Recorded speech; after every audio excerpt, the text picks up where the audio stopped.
فارس نے گاڑی پیٹرول پمپ کے سامنے سڑک کے عین کنارے پر روک دی تھی۔ آگے پیٹرول ڈلواتی گاڑیوں کا رش تھا۔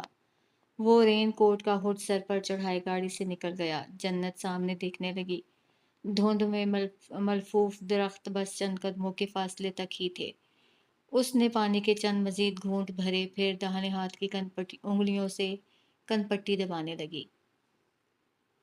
وہ کھانا آرڈر پر پیک کروا کر پلٹ ہی رہا تھا جب اس نے آواز سنی تھی۔ مسلسل بجتا ہارن، ٹائر کی چرچراہٹ اور پھر تصادم۔ اس نے پیٹرول پمپ پر موجود لوگوں کو دائیں سمت بھاگتے دیکھا۔ بارش کچھ زیادہ ہی تیز ہو گئی تھی۔ ہر منظر دھندلا تھا، مبہم تھا، غیر واضح۔ ایکسیڈنٹ ہو گیا، کوئی کہہ رہا تھا۔ بارش کے شور میں اب لوگوں کی تیز آوازیں بھی شامل ہو گئی تھیں۔ کسی احساس، کسی اندیشے، کسی خیال کے تحت اس نے عجلت میں قدم اٹھاتے ہوئے وہاں دیکھا جہاں اس کی گاڑی کھڑی تھی۔ اگلے ہی لمحے اس کا دل رک، اس کی سانسیں تھم گئیں۔ پارسل ہاتھوں سے چھوٹ گیا۔ شاید زمین چکرائی تھی یا پھر آسمان سر پر گرا تھا۔ وہ تصادم، وہ کوئی عام تصادم تو نہ تھا۔ بے قابو ہوتی گاڑی اس کی گاڑی سے ہی آ کر ٹکرائی تھی، جس کی وجہ سے اس کی گاڑی گھومتی ہوئی بلندی سے نیچے جا گری تھی۔ جنت، اس کا سانس رکا۔ بے اختیار ہو کر وہ اسی طرف بڑھا جس طرف لوگوں کا ہجوم تھا۔ کنارے پر اس کے پہنچنے سے بھی پہلے گاڑی ایک زوردار دھماکے سے آگ کی لپیٹ میں آئی تھی۔ وہ پتھر ہوا تو چند لمحوں تک پتھر ہی رہا، ساکت، صامت، جامد۔ صدمے سے قوت ملی، قدم بے ساختہ ہی اس طرف اٹھے۔ بیچ راستے میں ہی کچھ لوگوں نے آگے بڑھنے سے روک دیا۔ حواس شل ہو رہے تھے۔ وہ گہرے صدمے میں تھا، اپنا آپ چھڑاتے ہوئے آگے بڑھنا چاہ رہا تھا مگر لوگ اسے آگے بڑھنے نہیں دے رہے تھے۔ فارس، آن کی آن میں یہ کیا ہوا تھا؟ کیوں ہوا تھا؟ اس نے یہ تو نہیں سوچا تھا، اس نے یہ تو نہیں چاہا تھا۔ فارس! اب کے آواز بلند تھی، کپ کپاتی ہوئی اور درست تھی، جیسے کسی نے پوری جان لگا کر اسے پکارا ہو۔ بے جان ہوتی ٹانگوں کے ساتھ اس نے ایک جھٹکے سے مڑ کر پیچھے دیکھا۔ سر پر چھاتا تانے، سردی کی شدت سے کپ کپاتی، کچھ کمزور اور نڈھال سی جنت آنکھوں میں الجھن لیے اس کے سامنے ہی کھڑی تھی، کچھ ہی فاصلے پر۔ صدمے سے فارس کی نگاہ ڈگمگائی۔ وہ تھم گیا، رک گیا، ٹھہر گیا۔ لمحے کے لیے اسے اپنی آنکھوں پر یقین نہیں آیا تھا۔ آ بھی کیسے سکتا تھا؟ وہ مجسمے حقیقت بنی اس کے سامنے کیسے کھڑی تھی؟ وہ تو گاڑی میں۔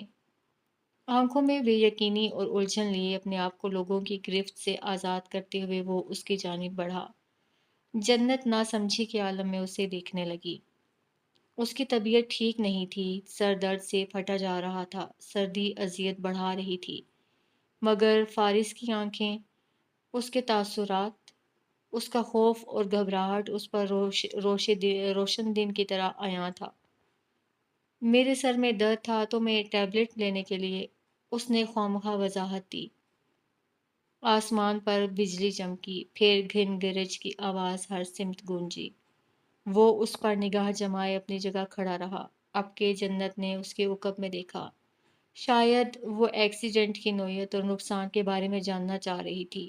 اگلے ہی پل اس کا حلق خشک ہوا تھا، زمین نے قدم جکڑ لیے تھے، نگاہیں شولوں پر جم کر رہ گئیں۔ سیاہ پراڈو جو ان کی گاڑی سے ٹکرائی تھی، اس گاڑی میں ایک ہی نوجوان تھا، زخمی تھا اور اسے گاڑی میں ڈالے چند مقامی لوگ اسی وقت ہاسپٹل کے لیے روانہ ہو گئے تھے، لیکن ان کی گاڑی جو بلندی سے گری تھی اس میں تو کوئی بھی نہیں تھا، مگر پھر بھی دونوں کی حالت ایسی تھی جیسے ان کا نقصان ہو گیا ہو، جیسے وہ شولوں کی لپیٹ میں گاڑی کے اندر ہی رہ گئے ہوں۔ اس نے پھر فارس کو دیکھا۔ وہ کمزور اعصاب کا شخص نہیں تھا، اور ایسا بھی نہیں کہ گاڑی کا نقصان اسے پریشانی میں مبتلا کر دے۔ تو پھر وہ اتنا متفکر کیوں لگ رہا تھا؟ اتنا بے چین اور بے قرار کیوں دکھ رہا تھا؟ اس کی آنکھوں کی سرخی درد کی عکاسی کیوں کر رہی تھی؟ چہرے کے تاثرات مخمصے میں کیوں ڈال رہے تھے؟ کیا اس لیے کہ وہ بچ گئی تھی؟ کیا اس لیے کہ اس کے غیر ضروری وجود سے جان چھڑانے کا ایک موقع ہاتھ سے نکل گیا تھا؟ اسے صدمہ ہوا۔ ہاں، شاید یہی وجہ ہے۔ یقیناً یہی وجہ ہے۔ لب بھیج کر وہ سخت تاثرات کے ساتھ اسی وقت جانے کے لیے مڑ گئی تھی۔ سامنے ہی اسٹور کے شیڈ تلے رکتے ہوئے اس نے غصے سے سرخ پڑتے چہرے کے ساتھ فارس وجدان کو دیکھا جو اس کے برابر میں آن کھڑا ہوا تھا۔ اس کے تاثرات اب بھی نارمل نہیں تھے۔ اندر آ جاؤ صاحب، 13-14 برس کا لڑکا اسٹور کے کاؤنٹر سے چلایا تھا۔ ایک لمحے کا توقف کیے بغیر جنت فوراً ہی سیڑھی چڑھ کر اندر چلی گئی۔ کرسی کھینچ کر بیٹھتے ہوئے اس نے سرد نظروں سے فارس کو دیکھا۔ برساتی کا ہوڈ اتارتے ہوئے اس نے گردن تک چڑھی ہوئی زپ کھینچ کر سینے پر ٹھہرا لی تھی۔ ایک ہاتھ مسلسل حرکت میں تھا جیسے اسے گھٹن ہو رہی ہو اور وہ شرٹ کے اوپری بٹن کھول لینا چاہتا ہو۔ سختی سے دانت پر دانت جمائے جنت نے چہرے کا رخ پھیر لیا۔ موت، بددعا، بدنصیبی، سزا، تنبیہ یا… اس نے آنکھیں موند لیں۔ وہ اپنی کیفیت پر قابو پانے کی کوشش کر رہی تھی، مگر یہ آسان نہیں تھا، ہرگز آسان نہیں تھا۔ اگر وہ گاڑی میں ہوتی تو اس وقت… اس کا دم گھٹا۔ اسے لگا اگر اس نے فی الوقت خود کو نہ سنبھالا تو اسے کچھ ہو جائے گا۔ 15 دن پہلے بھی اس پر ایسی ہی کیفیت طاری ہوئی تھی، لیکن تب اس نے خود کو سنبھال لیا تھا۔ اب سنبھالنا کچھ مشکل لگ رہا تھا۔ پانی دینا؟ لڑکا بھاگ کر منرل واٹر کی بوتل نکال آیا۔ چند گھونٹ بھر کر اس نے بسکٹ بھی اٹھا لیے تھے، جوس بھی لے لیا۔ اپنے ایسوسی ایٹ عدیل احمد سے فون پر بات کرتے فارس کی نظر یکایک اس پر پڑی اور وہ رک گیا۔ کیا کہہ رہا تھا یہ بھی بھول گیا۔ جوس کے ساتھ بسکٹ کھاتے ہوئے وہ چیزیں اٹھا اٹھا کر دیکھ رہی تھی، ان کی قیمت پوچھ رہی تھی، اپنی رائے عامہ سے بھی آگاہی دے رہی تھی۔ 13-14 سال کا پٹھان لڑکا بڑھ چڑھ کر اس کی خدمت داریوں میں لگا ہوا تھا۔ فارس کی رگیں تن گئیں، جبڑے بھنج گئے۔ کیا اس بے حس لڑکی کو ذرا سا بھی احساس ہے کہ موت اسے قریب سے سلام دے کر گئی ہے؟ باجی، اور کچھ چاہیے آپ کو؟ پٹھان لڑکا بہت خوش تھا، مستعدی سے اپنا ہر کام سر انجام دے رہا تھا۔ ہاں، ذرا وہ لیز چپس بھی لے آؤ، اور یہ چلی ملی، یہ نہیں آئی ہیں کیا؟ پہلے تو کبھی نہیں دیکھی۔ اور اس کا فلیور کیسا ہے؟ اب وہ کچھ اور اٹھا کر پوچھ رہی تھی۔ یہ بچہ لوگ کھاتا ہے باجی، ہم کو نہیں معلوم۔ اور یہ کتنے کا ہے؟ 10 روپے باجی۔ 10 روپے؟ 5 کی دو گے تو لوں گی۔ سر، آپ کچھ کہہ رہے تھے؟ عدیل احمد کی آواز پر وہ سر جھٹک کر فون کی طرف متوجہ ہوا۔ باجی، ابھی تم بولا تمہارا سر میں درد ہے۔ ہمارا اماں بولتا ہے سر درد ہو تو کھٹی چیز نہیں کھانی چاہیے۔ عدیل احمد کو ضروری ہدایات دے کر وہ مڑا تو زرد رنگت اور سرخ پڑتی آنکھوں کے ساتھ جنت کمال تیسرا چپس کا پیکٹ کھول رہی تھی۔ یہ تمہارا اسٹور ہے خان؟ نہیں باجی، یہ گل خان کا اسٹور ہے، ہم پکوڑے بیچتا ہے۔ پکوڑے بیچنے سے ہی اسے کچھ یاد آیا تو فٹ سے بولا، آج تم بھی بچ گیا، ہم بھی بچ گیا۔ جنت نے کچھ حیران ہو کر اسے دیکھا تھا۔ وہ جہاں تمہارا گاڑی کھڑا تھا نا، ہم ادھر روز پکوڑے بیچتا ہے، لیکن آج بارش تھا اس لیے آج ہم نہیں بیچا۔ اگر بارش نہ ہوتا تو ہم ادھر کھڑا ہوتا اور پھر ہمارا اماں ابا رو رہا ہوتا۔ سانس روکے جنت اسے دیکھ کر رہ گئی۔ شکر ہے تمہارا گاڑی بھی خالی تھا، شکر ہے ہم بھی وہاں نہیں تھا۔ اس نے سر ہلا ہلا کر خوشی کا اظہار کیا تھا۔ تمہیں لگتا ہے اللہ نے ہمیں بچایا ہے؟ بہت محتاط ہو کر اور خاصی سوچ و بچار کے بعد اس نے بظاہر پست آواز میں پوچھا تھا، مگر آواز اتنی بھی پست نہ تھی کہ فارس وجدان کی سماعتوں سے نہ ٹکراتی۔ ہاں، اللہ کا بہت بہت شکر باجی۔ ایسا بھی تو ممکن ہے کہ یہ ایک وارننگ ہو، میرے لیے، تمہارے لیے، یا شاید کسی اور کے لیے۔ لڑکے نے اچنبھے سے جنت کو دیکھا۔ وارننگ؟ کیسا وارننگ؟ واللہ ہم بہت اچھے پکوڑے بناتا ہے، صفائی کا بہت خیال رکھتا ہے، کسی دن کھا کر دیکھو۔ فارس وجدان نے عین اس وقت اس کے اور لڑکے کے مابین حائل اس چھوٹی سی میز پر جوس پٹکا تھا۔ کتنے کا ہے؟ دانت پیس کر قیمت پوچھی جا رہی تھی۔ لڑکے نے سر اٹھا کر فارس کو دیکھا، اس گاہک کو تو وہ یکسر فراموش کر بیٹھا تھا۔ جنت نے گردن سیدھی کی، ناگواری سے اسے دیکھا، پھر رخ بدل گئی۔ پٹھان لڑکا اب فارس کی خدمت داریوں میں لگ گیا تھا۔ وہ پچھلے 1.5 گھنٹے سے میز پر ہیڈ ڈاؤن کیے بیٹھی تھی۔ نہ نیند آ رہی تھی، نہ سکون مل رہا تھا۔ سلگتی ہوئی محترم آنکھیں بھی اب تکلیف پہنچانے لگی تھیں۔ پٹھان لڑکا اس کے لیے چائے لے آیا تھا۔ ٹیبلٹ وہ لے چکی تھی، مگر اس کی طبیعت تھی کہ کسی بھی صورت سنبھلنے میں نہیں آ رہی تھی۔ جسم میں اب مروڑ اٹھ رہے تھے۔ کوئی ایسا انتظام بھی نہ تھا کہ وہ دراز ہو کر سو جاتی۔ صاحب، تمہارا آدمی کب آئے گا؟ پٹھان لڑکا صرف ان کی ہی وجہ سے اسٹور بند نہیں کر رہا تھا۔ فارس نے کلائی موڑ کر وقت دیکھا۔ اس کے اندازے کے مطابق عدیل کو اب تک پہنچ جانا چاہیے تھا۔ کچھ سوچ کر اس نے موبائل نکالا۔ اس سے قبل کہ وہ کال کرتا، سیاہ مرسڈیز اسٹور کے سامنے آ رکی تھی۔ ہیڈ لائٹس کی تیز روشنی گلاس اسٹور پر پڑی۔ ہارن بھی بجا اور موبائل پر کال بھی آنے لگی۔ جنت نے بے ساختہ سر اٹھاتے ہوئے باہر دیکھا۔ سامنے 2 گاڑیاں تھیں، ایک میں عدیل اور دوسری گاڑی میں اس کے گارڈ سوار تھے۔ Is everything all right sir? Adeel اندر آ گیا تھا۔ اسے ایکسیڈنٹ کی تفصیلات سے آگاہ کرتے ہوئے وہ دروازے میں ہی کھڑا رہا۔ عدیل ہدایات لے کر پلٹ گیا تو اسے سرسری نگاہوں سے جنت کو دیکھا، جو اپنی جگہ سے اٹھ کر اسی طرف آ رہی تھی۔ فارس کے قریب سے گزرتے ہوئے اسے ایک دم اپنا سر گھومتا ہوا محسوس ہوا۔ اس سے قبل کہ وہ لڑکھڑا کر گرتی، فارس نے بر وقت اسے بازو سے پکڑ کر سنبھال لیا۔ فارس کی یہ حرکت اتنی غیر متوقع اور اچانک تھی کہ جنت کو سنبھلنے میں اور پھر سنبھل کر سمجھنے میں چند لمحے لگے تھے۔ اگلے ہی لمحے اس نے شدید غصے کے عالم میں بتک کر اپنا بازو یوں چھڑایا جیسے اسے سانپ نے پکڑ لیا ہو۔ دیوار کا سہارا لے کر اپنا توازن برقرار رکھتے ہوئے اس نے سخت پتھریلی نگاہوں سے اسے دیکھا۔ میرا ہاتھ کیوں پکڑا تم نے؟ اب کہ اس کا سوال، رویہ اور تاثرات فارس وجدان کے لیے غیر متوقع تھے۔ وہ اس پوزیشن میں ہرگز نہیں تھی کہ اسے بحث مباحثے کر سکتی۔ بخار کی شدت سے جسم تپ رہا تھا، آنکھیں دھندلا رہی تھیں، سر گھوم رہا تھا، اور تب بھی وہ سمجھ رہی تھی کہ اگر کوئی بے وقوف اسے گرنے سے بچا رہا ہے تو اس کے حق میں غلطی کر رہا ہے۔ فارس کے جبڑے بھینچ گئے۔ عدیل احمد اور گارڈز کے سامنے جس طرح وہ اس کے ساتھ پیش آئی تھی، وہ بمشکل ضبط کیے کھڑا تھا، ورنہ دل چاہ رہا تھا ایک تھپڑ تو لازمی جڑ دے اسے۔ باجی، یہ لڑائی وڑائی ختم کرو، تمہارا طبیعت خراب ہے، تم گر جائے گا۔ پٹھان لڑکے نے ہی اسے کام ڈاؤن کرنے کی کوشش کی تھی۔ ان 2 گھنٹوں میں ان کے لیے دیے رویے سے وہ اتنا تو جان ہی چکا تھا کہ کوئی اعلیٰ اور غیر معمولی قسم کی دشمنی ہے جو ان دونوں میں جانے کب سے چلی آ رہی ہے۔ مجھے اب گرنے سے ڈر نہیں لگتا خان، فارس کی آنکھوں میں دیکھتے ہوئے وہ درستی سے بولی۔ میں 15 دن پہلے پارکنگ ایریا میں گری تھی، پھر خود اٹھ کر اور خود چل کر بھی گئی تھی۔ اب بھی گروں گی تو خود اٹھ کر جانے کی ہمت ہے مجھ میں بھی کوئی مرا نہیں جا رہا تمہارا ہاتھ پکڑنے کے لیے، فارس نے دبی آواز میں جھڑک کر کہا۔ بگڑے تیوروں کے ساتھ جنت نے فٹ سے چھتری کھول دی۔ اگر فارس بر وقت اپنا سر پیچھے نہ ہٹاتا تو نوک اس کے سر میں ضرور لگتی۔ وہ پھولے تنفس اور بگڑے تیوروں کے ساتھ سنبھل کر قدم اٹھاتی باہر نکل گئی۔ گاڑی تک پہنچنے سے پہلے اس کا پاؤں پھسلا تھا، حالانکہ وہ کتنے احتیاط سے قدم اٹھا رہی تھی۔